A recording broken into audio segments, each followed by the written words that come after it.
570장 찬송하십시다. 570장.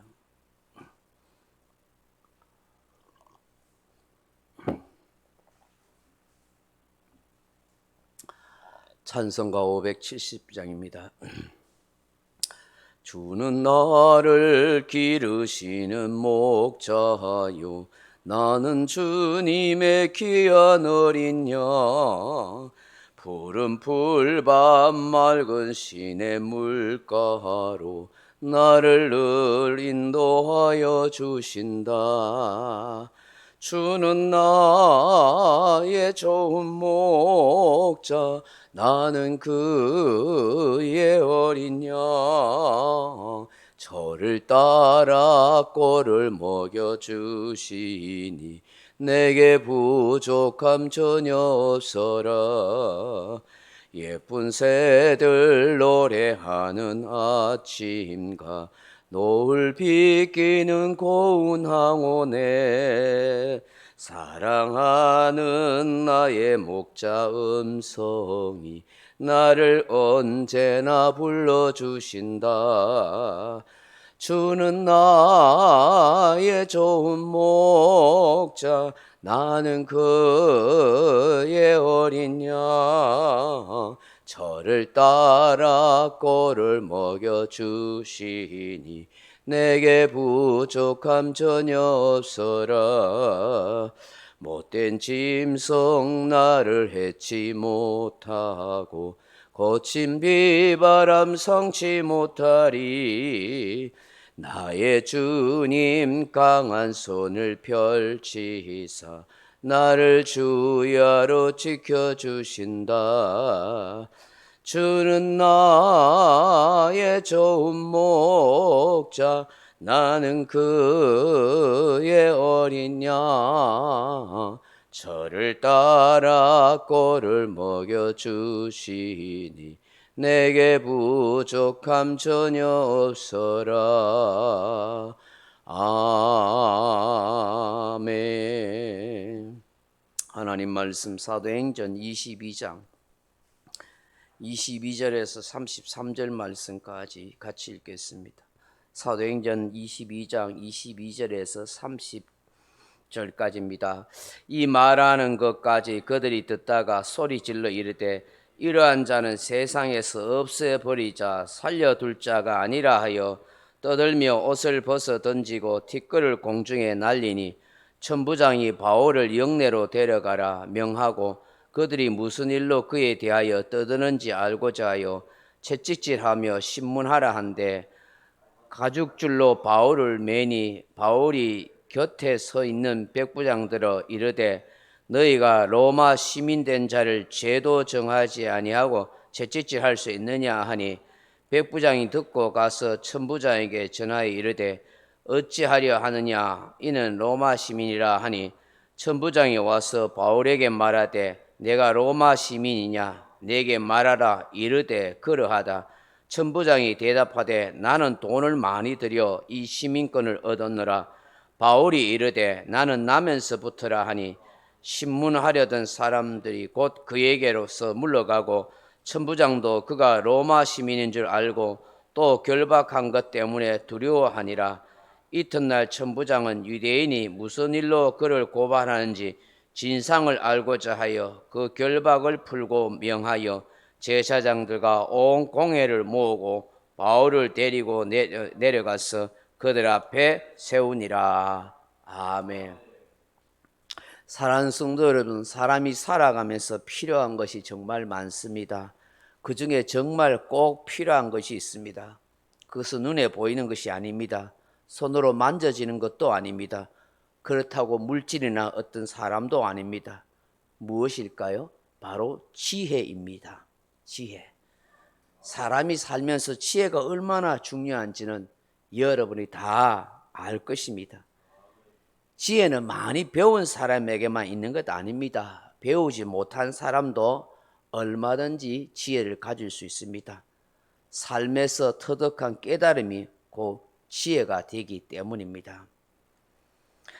무엇보다도 부모나 선생님 혹은 선배들을 통하여 들은 말이나 교훈들이 마음에 잘 새겨져 있으면 그것이 우리의 삶의 지혜가 되기도 합니다.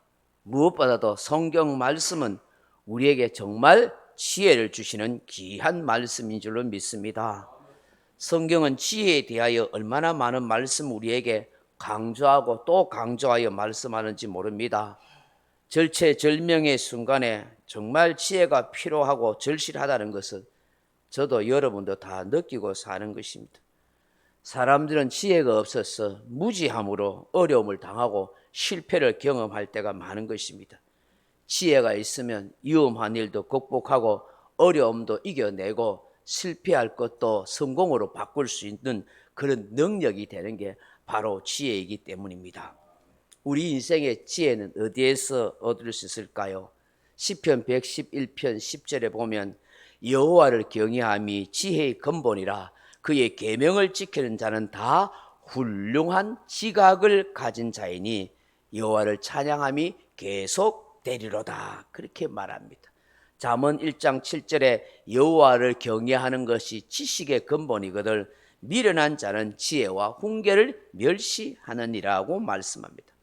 여호와 하나님을 잘 경외하면 거기에서 지혜를 얻게 된다. 하나님의 계명의 말씀을 잘 실천하면 깨달음을 가지는 훌륭한 지혜자가 된다는 것입니다.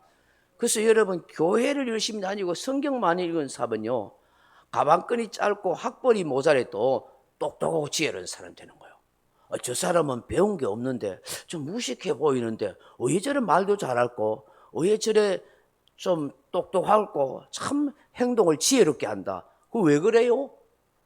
교회를 다니니까 하나님이 말씀대로 여호와를 경외하는 자가 지혜의 근본이에요. 지혜를 주시는 하나님이 함께 하시기 때문에. 또 정말 모든 우주 만물의 원리와 본질과 지혜를 담고 있는 말씀을 알고 있고 말씀을 통해서 깨달음을 얻으니까 그 지혜로운 사람이 사는 거예요. 그래서 교회를 신실하게 다니고 말씀을 많이 읽고 한 사람들이 무식한 사람 없는 거예요. 사실은 똑똑하고 지혜로운 사람 되는 거예요. 그걸 보면 야, 교회 다니는 사람 와 저래 말 잘하네. 잘할 수밖에 없지요. 말씀을 많이 하고 들으니까 그걸 그대로 말을 하게 되는 거예요. 잠언 3장 14절에 보면 이는 지혜를 얻는 것이 은을 얻는 것보다 낫고 그 이익이 정금보다 나으리라. 잠언 3장 15절은 지혜는 진주보다 귀하니 네가 사모하는 모든 것으로도 이에 비교할 수 없도다. 세상에 그 무엇과도 비교할 수 없는 게 지혜라고 하잖아요. 잠언 4장 6절에 지혜를 버리지 말라. 그가 너를 보호하리니 그를 사랑하라. 그가 너를 지키리라. 아멘. 여러분 잠언서에 보시면은 지혜에 대해서 얼마나 많은 말씀을 하고 있는지 몰라요. 여러분 성경에서 참 지혜는 누구라고 이야기합니까? 예수 그리스도라고 말씀합니다. 예수 그리스도를 마음에 모시고 살아갈 때에 성령께서 그 사람 속에 함께 하셔서 지혜로운 인생을 삶을 살아간다는 것입니다. 우리 또한 지혜이신 예수님을 마음에 모시고 정말 지혜로운 인생을 살아가도록 많이 기도해야 될 줄로 믿습니다. 오늘 본문에 보시면 바울이 1장 설교를 했습니다. 자신이 어떤 사람인지 어떻게 해서 예수 믿게 되었는지 쭉 간증을 한참 이야기했습니다. 바울이 참 뜨거운 가슴을 가지고 그죠? 이런 간증을 하고 이런 체험을 하면은 사람들이 환호하고 고개를 끄덕이고 나도 예수 믿기를 원합니다 하고 막 눈물 흘리고 회개하고 막 주님께로 돌아오면 얼마나 좋겠습니까만은 오늘 본문에 보시면 정반대 현상이랍니다. 아주 역효과가 일어납니다. 막 흥분해 있던 유대인들이 그들이 가지고 있던 고정관념과 그 유대주의 율법주의에 사로잡혀 있던 이들이 바울의 말에 전혀 호응하지 않습니다. 먹혀들지 않습니다. 오히려 미친 사람 취급하면서 본문에 어떻게 이야기합니까? 22절 한번 다시 보세요. 22절 23절 시작. 이 말하는 것까지 그들이 듣다가 소리 질러 이르되 이러한 자는 세상에서 없애버리자 살려둘 자가 아니라 하여 떠들며 옷을 벗어 던지고 티끌을 공중에 날리니. 뭐 어떻게 한다고요? 없애버리자, 죽이자. 이거 날린 거예요. 사람들 흥분해가지고 막 바울의 그 뜨거운 간정을 이야기하고 복음 전파하는데 죽이자고 막 날리는 거예요. 날려. 네? 그 유대인들이 가장 흥분하고 가장 그 할 때 나타나는 현상이 뭐 옷을 찢어버리는 거, 옷을 찢어버리는 거. 유대인들 가장 흥분하고 목숨 걸고 싸우려고 할 때 옷을 찢어버리고, 그리고 먼지를, 흙에 먼지를 있잖아요. 흙에 먼지를 머리에 막 날려버리는 거예요. 이때가 성경에 보면은 가장 극도의 슬픔과 애통의 상태나 가장 분노하고 흥분했을 때 나타나는 그 유대인들의 그 표현법이 그거예요. 옷을 막 찢어버려요. 너무너무 슬프거나 고통스럽거나 아니면 막 극도의 분노가 날 때, 그리고 막 먼지를 막 뒤집어 쓰는 거예요. 흙을 막 날려요. 머리를 막 풀어가지고. 그건 막 끝난 거예요. 이런 상황이 된 거예요. 그러니까 그 주변에 있던 로마 그 군인들하고 천부장, 백부장들이 와 이거 절단 나겠거든요. 이거 이야기 하락해가지고 해놨더만은 지금 막 군중들이 더 흥분하니까 어떻게 해요? 빨리 바울을 잡아다가 자기들 그 로마를 영내 있잖아요. 성 안에다가 잡아 넣은 거예요. 잡아 넣고 바깥에서는 지금 어떤 일이 일어났겠어요? 막 군중들이 죽여라, 죽여라, 놔두면 안 된다. 로마 천부장, 백부장, 당신이 저 바울을 감싸고 있다면 우리 가만히 있지 않을 거다. 지금 뭐냐? 반란이 일어날 적인 거예요. 그럼 어떡하겠어요? 지금 로마 천부장, 백부장이 지금 책임져야 되는 거 잘못했다가는 큰일 나는 거예요. 그러니 어떻게 해요? 24절 보세요. 천부장이 바울을 영내로 데려가라 명하고 그들이 무슨 일로 그에 대하여 떠드는지 알고자 하여 채찍질하며 신문하라 한대. 그러니까 왜 사람들이 흥분하고 난리 나는지 그 영문을 알고자 해서 바울을 두드려 패라고 그러는 거예요. 채찍질하라는 거예요. 로마 그 채찍질은요 무섭습니다. 그거. 예. 채찍을 쫙 가죽끈으로, 아주 단단한 가죽끈으로 만들어져요. 전에 제가 이야기했지요. 그러니까 9개인가 가죽끈인데 3개는 고기 뼈, 그 아주 단단한 뼈로 날카롭게 갈아가지고 뭐 그런 걸로 막 여기 갈고리를 만들거든요. 그래가지고 탁 치면은 몸에 착 감긴다고요. 땡기쁘면요 살점이 뚜둑뚜둑 떨어지는 거예요. 피투성이 되는 거예요. 예수님이 그렇게 밤새도록 맞았던 거예요. 그러니까 피투성이 되놓으니까 예수님 십자가에서 오래 명 건디고 돌아가신 거예요. 거기다가 양손에 양발에 못 박히지. 그렇게 일찍 돌아가신 거예요. 그 지금 뭐 바울을 지금 그렇게 하려는데, 아니 뭐 자초정을 천천히 물어보고 해야 되지 왜 먼저 채찍질하고 두드려 패고 그렇게 하라는 거예요. 뭐 그래 해야 뭐 실토를 빨리 할 것 같아서 그런 건가요? 이런 상황이 되니까 지금 어떻게 합니까? 25절 볼래요. 가죽줄로 바울을 매니 바울이 곁에 서 있는 백부장들을 이르되 너희가 로마 시민 된 자를 죄도 정하지 아니하고 채찍질할 수 있느냐라고 그렇게 말한 거예요. 근데 딱 붙들어 매 가지고 이제 옷을 찢어 가지고 치려고 하니까 그 이야기를 딱 한 거예요. 이 당시 로마 시민권은 굉장한 특권이거든요. 로마 시민이 갖는 권리였어요. 로마 시민권은요 출생할 때부터 그 부모가 로마 시민이면은 그 자식이 로마 시민이 될 수 있는 그런 로마 시민이 가질 수 있는 그런 권리가 하나 있고, 또는 엄청난 뇌물, 돈을 많이 갖다 바치고 로마 시민권을 얻는 수가 있고, 혹은 전쟁에 나가서 큰 공을 세웠을 때 영웅을 칭호를 받으면서 그런 로마 시민권을 받는 수가 있거든요. 뭐 우리나라도 그런 부분이 있잖아요. 이 당시는 이 3가지 그 로마 시민권을 가지고 있는 거예요.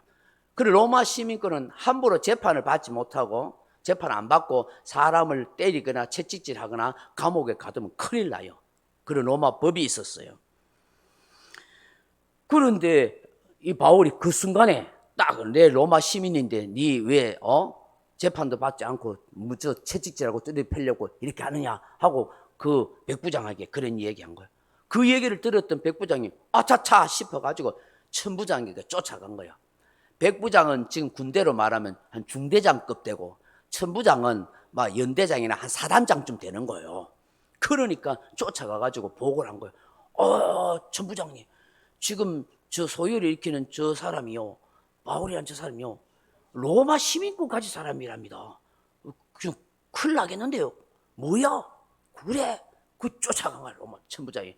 가가지고 묻는 거예요. 28절 보세요. 천부장이 대답하되 27절 보았습니다. 27절 천부장이 와서 바울에게 말하되 내가 로마 시민이냐 내게 말하다 이르되 그러하다. 천부장이 대답하되 나는 돈을 많이 들여 이 시민권을 얻었노라. 바울이 이르되 나는 나면서부터라 하니. 그렇게 이 천부장이요 연대장급 되고 사단장 되는데 군인인데 지도 로마 시민권이 없었는 거예요. 돈을 엄청 들여가지고 샀다는 거예요. 근데 바울은 나는 날 때부터 있어서 얘하고 내하고 잽도 안 돼. 뭐 이런 얘기인 거예요.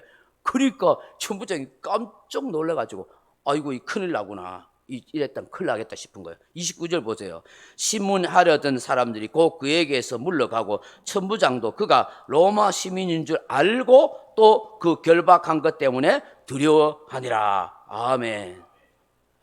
붙들어 매가 일했다는 것 때문에 두려워하대요. 왜 두려워하겠어? 천부장이 뭐 겁날 거 뭐 있겠어요? 아닌 거예요. 로마 시민을 묻도 안 하고 쇠로 가다 놓고 막 뚜디 필랬던 거 그게 보고 올라가면은 로마 원로원이나 로마 황제의 귀에 들어가면은 천부장 뭐 처벌 받을 수 있고 책임을 져야 되기 때문에 겁을 내는 거예요.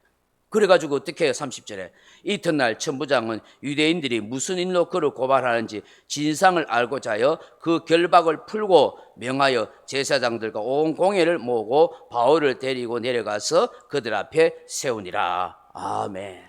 네, 그 결박을 다 푼 거예요. 풀고 그 유대인들 그 사내들 공회원들 다 오락해가지고 바울하고 이제 3자 대면을 그렇게 하도록 한 거예요. 이 로마 시민권 때문에 매질이나 채찍질 당하지 않고 편안하게 진상을 밝히게 되는 그런 일이 됐던 거예요. 참 그 위기 순간에 말이죠. 그 절체절명의 순간에 어떻게 로마 시민권을 이야기하려는 그런 마음이 들었겠어요. 이게 지혜인 거죠, 지혜. 우리가 세상에서 가진 여러 가지 권세나 특권도 하나님 나라를 위해서 주의 영광을 위해서 사용될 수 있다는 걸 알아야 되는 거예요. 이런 바울은 빌립보서에 보면은 자기가 가진 모든 세상적인 것을 다 배설물로 여긴다 했어요. 다 배설물로. 그렇게 말한 사람이 왜 로마 시권을 이야기해? 그 말의 모순이 아니야? 여러분 그게 아니에요.